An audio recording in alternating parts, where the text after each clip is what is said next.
Comprehension. Watch and listen to the following passage carefully, and answer the questions that follow.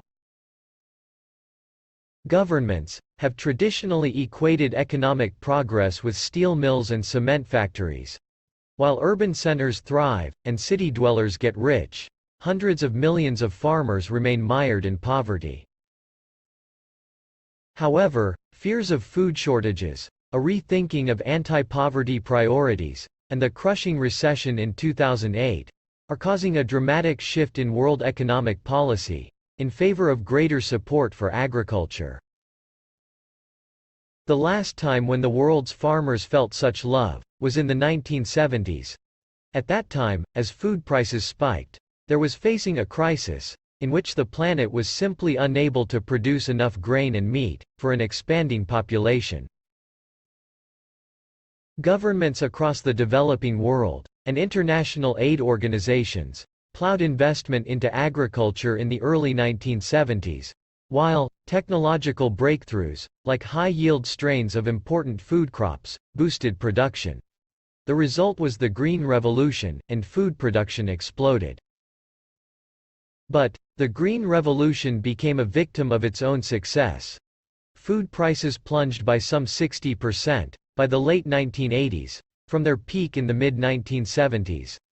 Policymakers and aid workers turned their attention to the poor's other pressing needs: healthcare, care, and education. Farming starved of resources and investment. By 2004, aid, directed at agriculture, snacked to 3.5%, and agriculture lost its glitter. Also, as consumers in high-growth giants, such as China and India, became wealthier, they began eating more meat, so grain once used for human consumption got diverted to beef up livestock.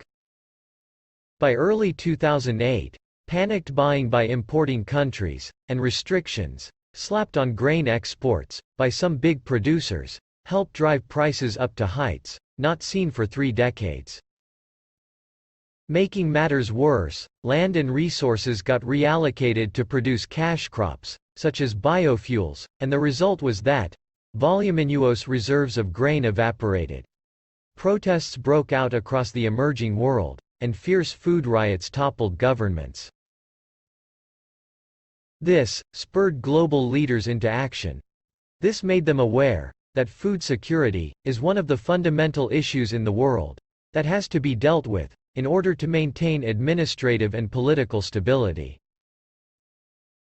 This also spurred the U.S., which traditionally provisioned food aid from America's grain surpluses to help needy nations, to move towards investing in farm sectors around the globe, to more productive for themselves, and to be in a better position to feed their own people.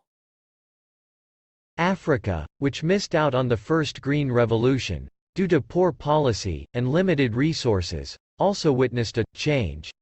Swayed by the success of East Asia, the primary poverty-fighting method, favored by many policymakers in Africa, was to get farmers off their farms and into modern jobs in factories and urban centers.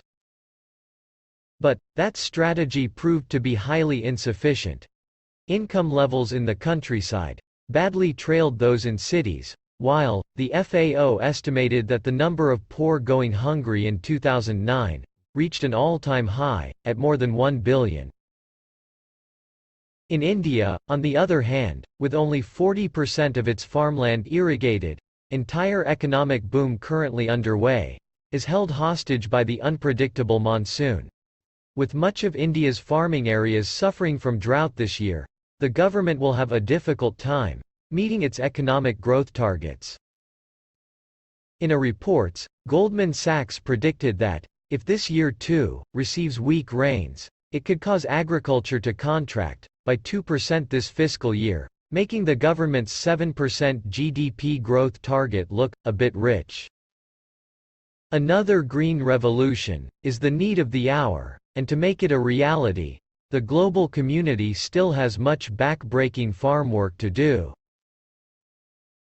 Connect with me via WhatsApp, +234 703 247 4726, to get more interesting videos. Please, to support our ministry, remember to like the video, and also find it in your heart to subscribe to our YouTube channel and then gently tap the bell to turn on the notification, so as not to miss